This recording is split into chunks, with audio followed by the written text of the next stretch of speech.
Olá, vamos então para mais um videozinho e hoje eu quero falar de um ponto que o Freud apresenta no texto dele, além do princípio do prazer, que ele vai diferenciar a neurose traumática da neurose de guerra.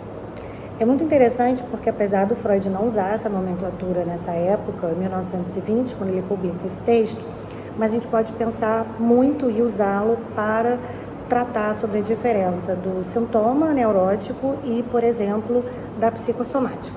Bom, a psicossomática na psicanálise, ela tem uma interpretação um pouco diferente da psicologia. Na psicologia, a gente costuma ver, às vezes, alguns estudos falando de relação de alguns afetos com algumas doenças. Mas a psicanálise, ela tem uma leitura diferente. Mas o que isso tem a ver com o que eu acabei de colocar, que é o que o Freud apresenta sobre a diferença da neurose traumática e da neurose de guerra? Vamos lá. A neurose traumática, para o Freud, ela é inerente à neurose, que para a psicanálise é dividida entre a histérica e a neurose obsessiva.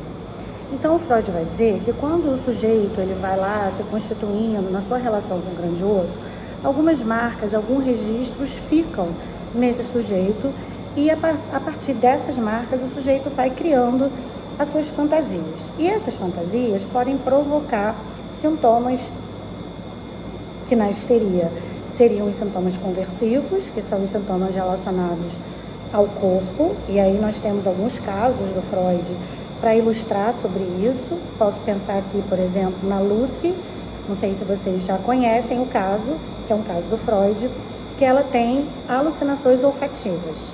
Alucinações essas que começam com o cheiro de pudim, depois aparece o cheiro de charuto e eles vão mudando devido ao Freud ir tratando Lucy e conversando com a Lucy. E quando ele vai tratando a Lucy, o que vai aparecendo por trás desses sintomas? A história de Lucy. Então a Lucy, ela tem uma relação com o chefe, com o patrão, de um desejo por ele e também por ter prometido, quando a esposa do patrão estava quase falecendo, ela faz uma promessa a essa mulher de que ela iria cuidar dos filhos como se fossem delas quando ela não estivesse mais aqui. Enfim, eu não vou poder pormenorizar todo o caso, mas fica a dica para vocês lerem. Mas o que eu estou querendo trazer é a alucinação olfativa da luz, ela não é ocasionada à toa, por qualquer motivo ou qualquer sintoma. Não. Todo o estudo que o Freud faz é para explicar por que Lucy teve aquele determinado sintoma, que é a alucinação olfativa. Então, quando a gente relaciona o sintoma à fantasia, nós estamos falando de neurose traumática. No caso da neurose obsessiva, nós não temos o sintoma corporal, nós temos uma outra coisa. Na neurose obsessiva, nós temos uma substituição da ideia, e essa ideia substituta, ela fica reaparecendo no lugar de uma ideia que foi recalcada. Então, vamos pensar aqui o caso do Homem dos Ratos. O Homem dos Ratos tem um sintoma com a dívida.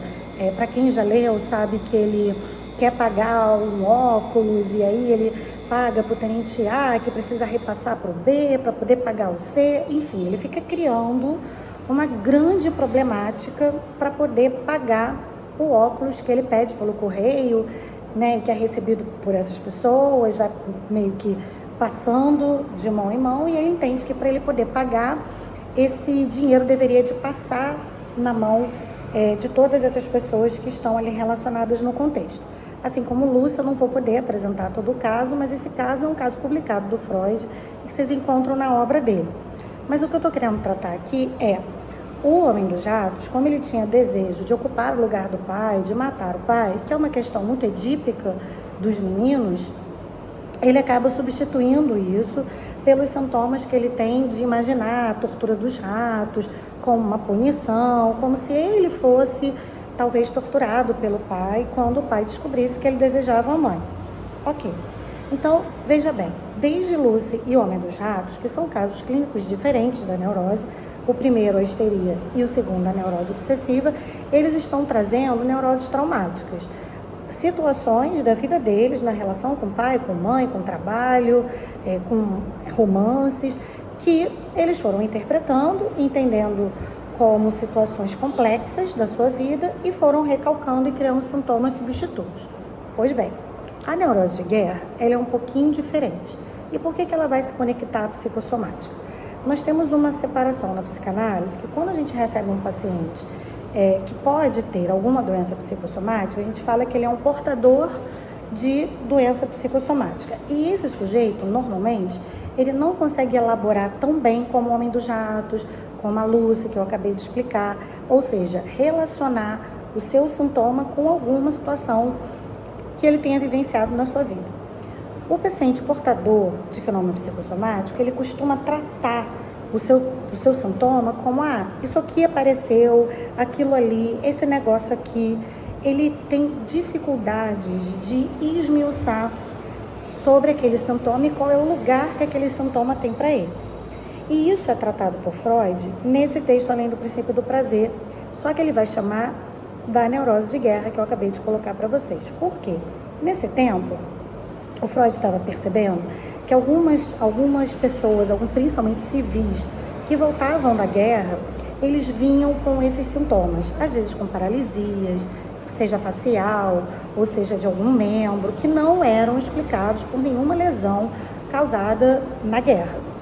E aí, o Freud ele acha interessante, por quê? Porque quando esses soldados, na verdade, esses civis, por que eu estou fazendo essa correção? Porque o próprio Freud vai dizer que esse sintoma ele era menos comum nos militares do que nos civis. Por quê? Porque o militar ele se prepara para a guerra, ele tem uma formação militar, onde ele é preparado para guerrear, para matar, para morrer, enfim, de ali proteger a sua pátria. Mas os civis que começaram a ser chamados conforme foi havendo baixas na guerra, esses civis eles não estavam preparados. Então, quando eles chegaram na guerra, que claro, é aquela situação extrema, eles ficaram com muita dificuldade de significantizar o que estava acontecendo. E aí vem a questão do fenômeno psicossomático. Então, em resumo, o que a gente pode dizer é: a neurose traumática existe um simbólico, existe uma história, existe um enredo, enquanto que no fenômeno psicossomático não tem. É um real que fica sem possibilidade de subjetivação e que aparece no corpo daquele sujeito que o analista pode trabalhar e ajudar esse paciente a simbolizar, e a partir disso algumas doenças psicossomáticas podem até paralisar ou até mesmo se curar. E aí vai depender do caso do paciente. Bom, espero que vocês tenham gostado da aula de hoje e até a próxima. Tchau, tchau.